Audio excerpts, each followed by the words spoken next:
Welcome to Vidya Niketan online classes. I hope all of you are well in COVID-19 today. So आज हम लोग history class 7 जिसका topic यानी chapter का नाम जो है हम लोगों का द मुगल डायनेस्टी, इसमें हम लोग थर्ड पार्ट चैप्टर 4 का थर्ड पार्ट हम लोग पढ़ने वाले हैं।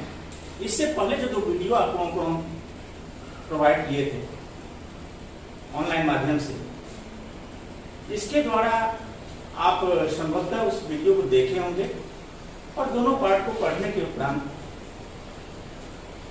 उस टॉपिक को समझने की कोशिश किए होंगे कि किस तरह मुगल, क्योंकि मुगल राजवंश की चर्चा इसमें है, जो 1526 ईस्वी में इस देश की सत्ता दिल्ली पर कब्जा किया था। इससे पहले अपने यहाँ दिल्ली सल्तनत के तहत 5 राजवंशों की शासन चली थी। सारे पिछले वीडियो में हम लोग बताए थे। दूसरी वीडियो में हमने चर्चा किया था कि किस तरह बाबर जो 1526 ईस्वी में दिल्ली सल्तनत के 5वें शासक इब्राहिम लोदी को पानीपत के प्रथम युद्ध में परास्त करके दिल्ली के सिंहासन को प्राप्त किया था। उसके बाद उसका उत्तराधिकारी हुमायूं आया, जिसने 2 टर्म में दिल्ली के सिंहासन पर अपनी सत्ता कायम की। 2 टर्म में 1530 से 1540 ईस्वी तक। बीच में उसका सामना शेरशाह सूरी के साथ होता है, जिसके कारण उसको यहां से अपदस्थ होना पड़ता है, दिल्ली की सत्ता से अपदस्थ होना पड़ता है और वह भाग करके ईरान चला जाता है।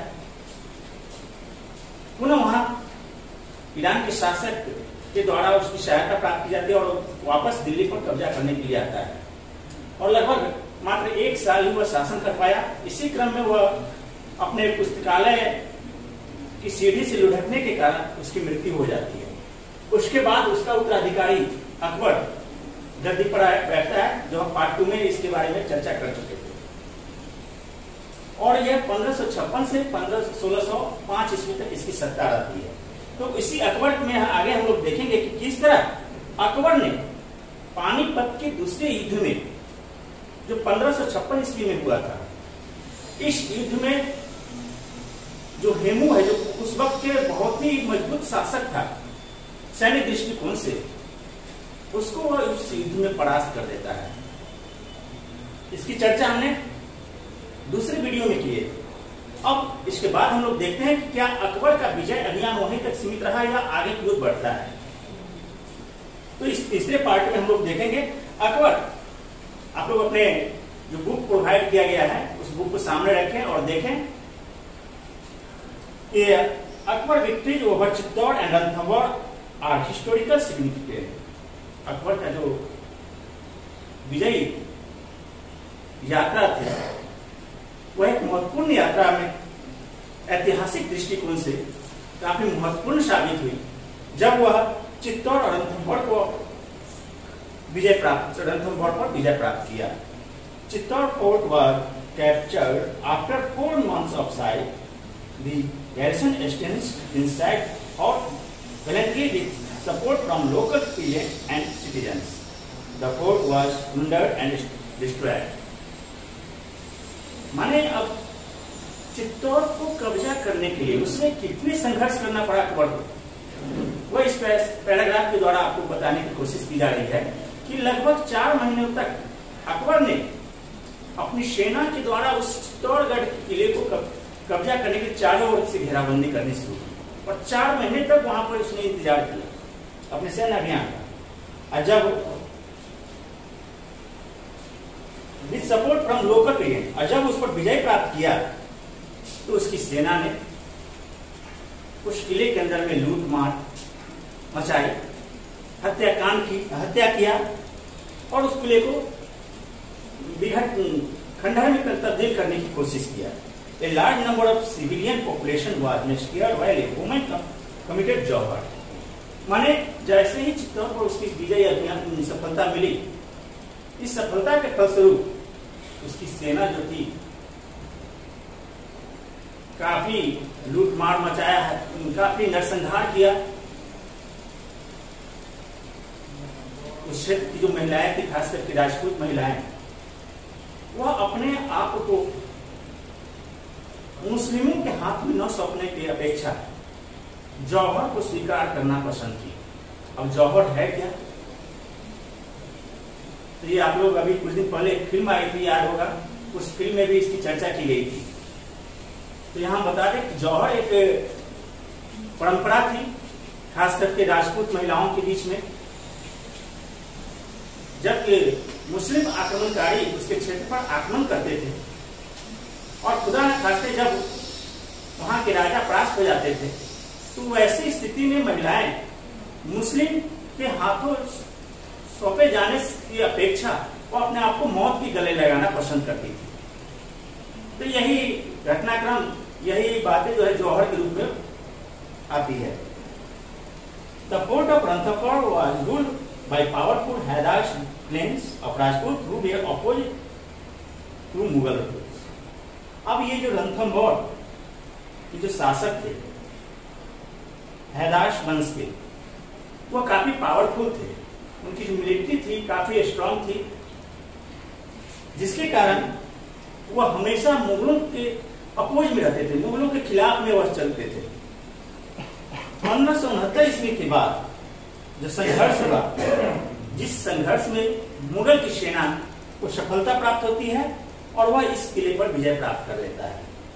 After the fall of Ranthambore, other Rajput, अब दूसरे जो राजपूत राजवंश थे अपने इस देश में, जब देखा कि रणथंभौर जैसे किले पर मुगलों की हावी हो गए, जिसकी इतनी मजबूत सेना थी, वह हावी हो गया, उस पर हावी हो गए मुगल सत्ता, तो उसकी क्या औकात है? तो जितने भी छोटे छोटे रियासत थे, चाहे वह बीकानेर हो, बुंदेलखंड हो, जैसलमेर हो, ये सारे के सारे अकबर की अधीनता को स्वीकार कर लिए, अकबर के आगे आत्मसमर्पण कर दिए। Only the Rajput prince from Mewar presented continuous oppositions to Akbar, refusing to accept his domination. To celebrate his victories in 1569 Akbar started construction of Fatehpur Sikri. अब क्या हुआ कि Mewar present continuous opposition, Mewar भी अकबर के खिलाफ हमेशा उसके खिलाफ में रहता था।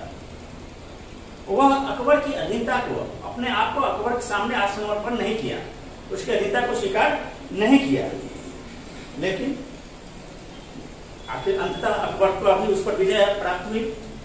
अब अकबर ये चित्तौड़ हो चाहे रणथंभौर हो, इस दोनों पर जब उसकी कब्जा कर लिया, तो वह खुशी से एकदम प्रफुल्लित, बहुत ज्यादा प्रफुल्लित हो उठा।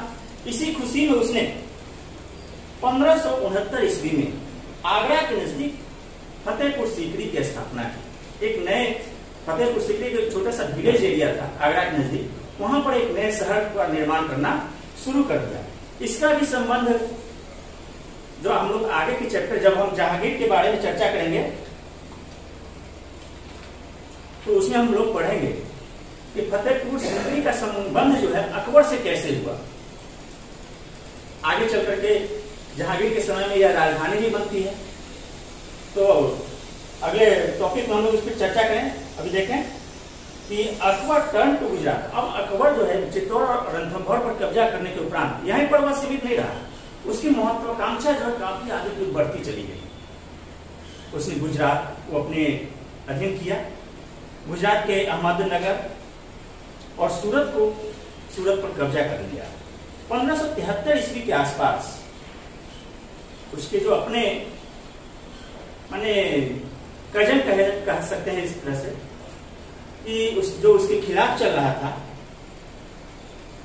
उसने उसके कुछ क्षेत्रों पर अपनी खुद अपने आप को, उसके कजन ने उस क्षेत्र में अपने आप को एस्टेब्लिश करना शुरू कर दिया। माने उसके जो भतीजा कहें या कजन, जो इतिहास में आया, आपके इस बुक में क्लियर नहीं है,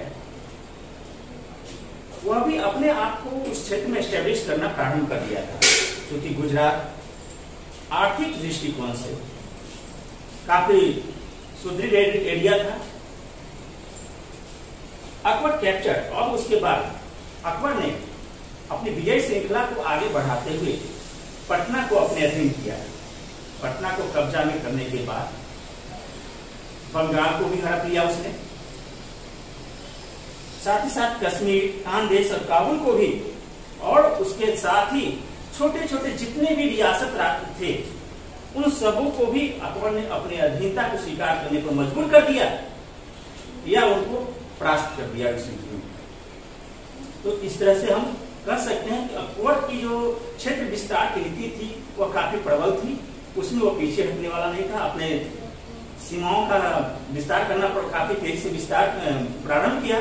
साथ ही साथ अकबर की एक दूसरी सबसे बड़ी अच्छी कैरेक्टरिस्टिक कहे या गुण कहे इसको शाब्दिक अर्थों में, सबसे बड़ा गुण क्या था कि वह राजपूत राजाओं के साथ, जिसके साथ वह युद्ध करता था, या जो राजपूत राजा उसके अधीनता को स्वीकार कर लेते थे, उसके साथ उसका जो रिलेशनशिप था बहुत ही अच्छा बनता था। उसका जो बिहेवियर उन लोगों के साथ होता था, जो पहले के जमाना में एक राजा दूसरे राजा के साथ जो बिहेव करते थे वैसा बिहेव इसके साथ नहीं था। बहुत ही गुड रिलेशनशिप इसके ये बना के रखता था। लेकिन अन्य इस्लामिक राजाओं के साथ विपरीत इसका संबंध होता था अन्य राजाओं के साथ। Akbar was very tolerant of other religions. साथ ही साथ अकबर जो था दूसरे धर्म के प्रति या उस सहिष्णुता का भाव रखता था। Thus, it essential that record the massacre of other. It was more a political than a religious policy. Akbar allowed to Hindus into his court who served in a high position during initial battle. There are several instances of temple being destroyed and looted and of being converted in mosque. But in later years, he made donation to temple and also allowed conversion of a mosque in Kurukshetra into a temple. अब क्या हुआ इसका कि खास करके हिंदू राजाओं के साथ तो उसके काफी अच्छा सहिष्णुता का संबंध, रिलेशनशिप अच्छा हुआ। धर्म के प्रति उसका जो अन्य मुस्लिम शासक थे उसके अपेक्षा इसका जो भाव था वह अलग भाव था। यहाँ तक कि राजनीतिक दृष्टिकोण भी इसकी अन्य राजाओं की अपेक्षा बदलनी शुरू हो गई। लेकिन कुछ अपवाद को छोड़ करके तो शुरुआती दौर में अकबर ने जो नरसंहार किया, जो आक्रमणकारी नीति को अपनाया अपने क्षेत्र विस्तार के कारण, उन सब घटनाओं को अगर छोड़ दे तो अकबर की पॉलिटिकल पॉलिसी और रिलीजियस पॉलिसी काफी अच्छी रही, ऐसा हम मान सकते हैं और है भी। वह खास करके अकबर अलाउ हिंदू, अब दूसरे मुस्लिम शासकों के समय में ऐसी बात नहीं हुई थी, लेकिन अकबर ने क्या किया, हिंदू जो कुलीन वर्ग थे, जो संभ्रांत वर्ग थे, उनको अपने दरबार में उचित सम्मान दिया, उचित स्थान दिया। साथ ही जो शुरू में अकबर ने कुछ गलत काम किए थे, खास करके मंदिर को तोड़ करके मस्जिद में कन्वर्ट करवाना, तो उसका एक अपवाद यहां भी आता है कि खास करके कुरुक्षेत्र में उसने क्या किया, जो मंदिर को तोड़ करके मस्जिद बनवाया था, पुनः उसने आदेश दिया कि नहीं, उस मस्जिद को तोड़ करके पुनः मंदिर में कन्वर्ट करवा दिया जाए। साथ ही साथ समय समय पर उसने मंदिरों को डोनेशन भी दिया। तो इस तरह से हम कह सकते हैं अकबर की जो रिलीजियस पॉलिसी थी काफी अच्छी पॉलिसी थी।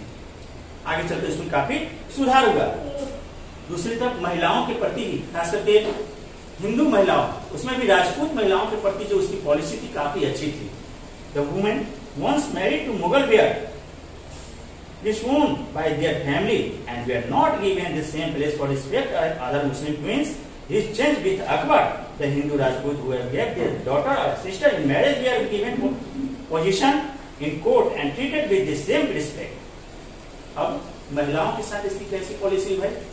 राजाओं को तो सम्मान दे दिया अपने दरबार में, खास करके वैसी महिलाओं को भी इसने सम्मान देना प्रारंभ किया जो मुस्लिमों से शादी कर रहे थे, क्योंकि वैसी महिलाओं को उनके अपने समाज से बहिष्कृत कर दिया जाता था, वो दोबारा लौट करके वापस नहीं आ पाती थी। ऐसी महिलाओं को अकबर के यहाँ सम्मान दिया गया।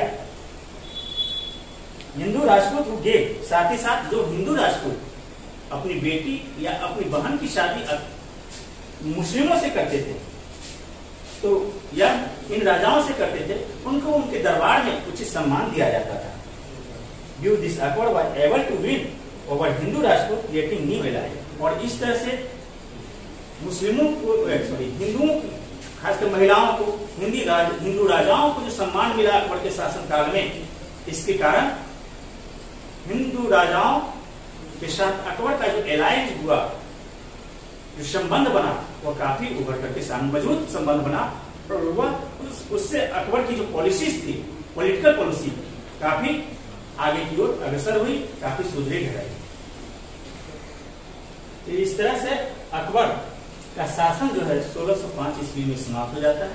उसके बाद इस मुगल डायनेस्टी का उत्तराधिकारी अकबर के उपरांत उसका पुत्र, जो कि जहांगीर के नाम से ख्याति प्राप्त किया, उसका शासन प्रारंभ होता है, जो 1605 ईस्वी से 1627 ईस्वी के तक रहा। अब इस जहांगीर के बारे में हम चर्चा करें कि आप अपना पेज उलट लीजिए। ये पेज आपको मिलेगा, देख लीजिए, H34 में। नहीं तो आप लोग पीछे उलटते रह जाइए। अपने टॉपिक को अपने पेज के अनुसार, अपने बुक के अनुसार पढ़ने की कोशिश करें और वीडियो को समझने की कोशिश करें। Jahangir, succeed of his father Akbar, he was named Mohammad Salim. अब after Sheikh Salim Chishti, a Sufi said whose blessing he was the first surviving child of Akbar। इससे पहले अभी तुरंत चर्चा 5-7 मिनट पहले जो वीडियो में हम आपको बताए थे कि अकबर ने एक नए आगरा के पास एक नए शहर की स्थापना की थी, फतेहपुर सीकरी। और उसमें कहे थे कि इसका संबंध किससे है, कुछ न कुछ इसका संबंध है। तो यही फतेहपुर सीकरी का संबंध अब जहांगीर से जुड़ने जा रहा है। जहांगीर जो कि अकबर का उत्तराधिकारी बना, उसका प्रारंभिक नाम मोहम्मद सलीम था। और यह मोहम्मद सलीम का साहब का जन्म जो हुआ, वह शेख सलीम चिश्ती के आशीर्वाद के फलस्वरूप। ये एक बहुत बड़े सूफी संत थे जिनका निवास स्थान इसी फतेहपुर सीकरी में था।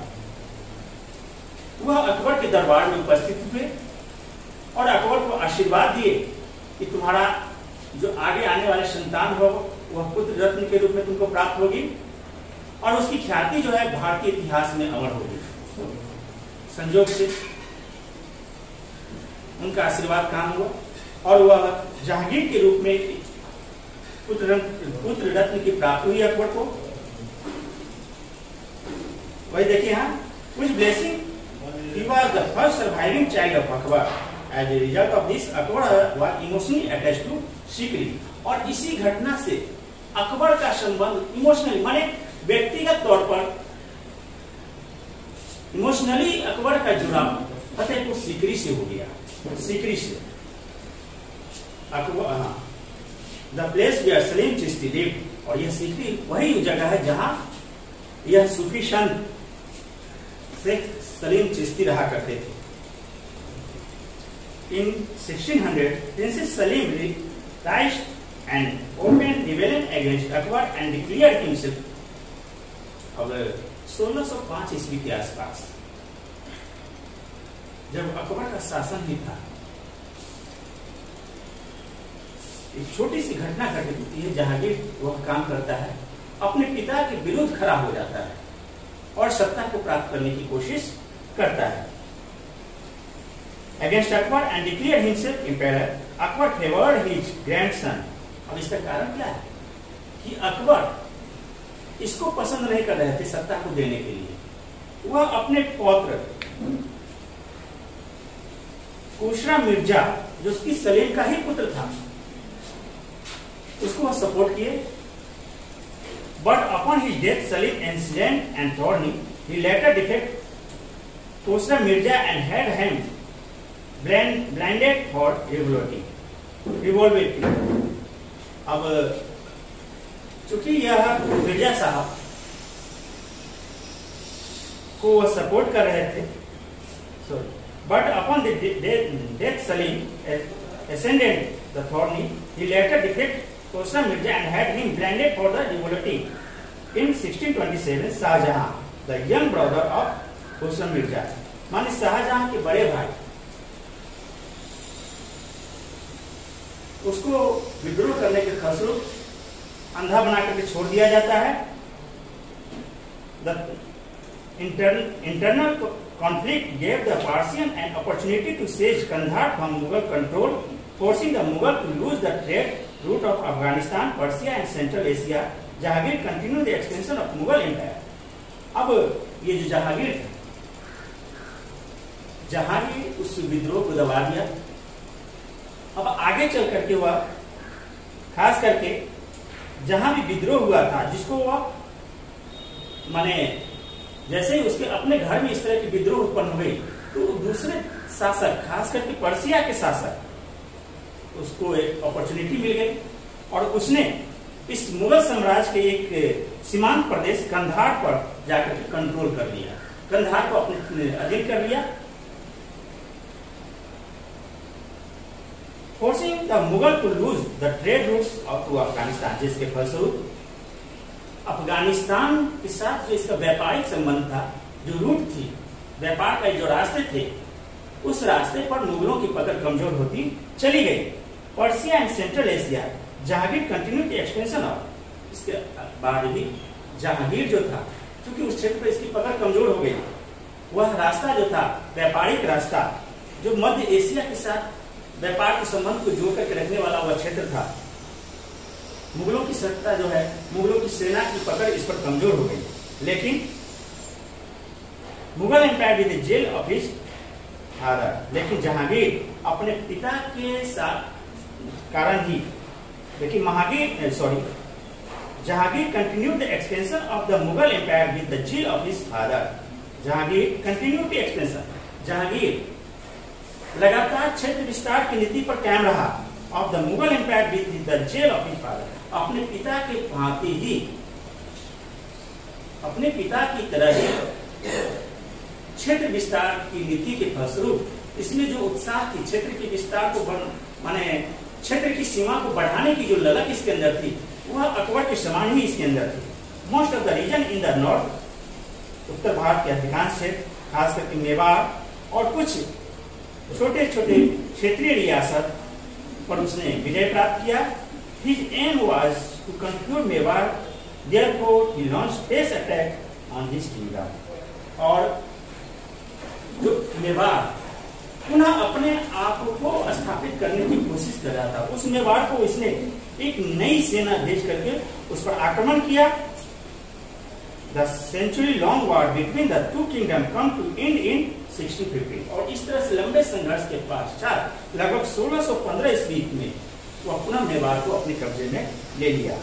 When the Rana accept Mughal domination and sided treaty, जब राणा मुगल की सत्ता को स्वीकार कर लिए, Jahangir mention pressure on the state of Deccan region by attacking them as they will have control.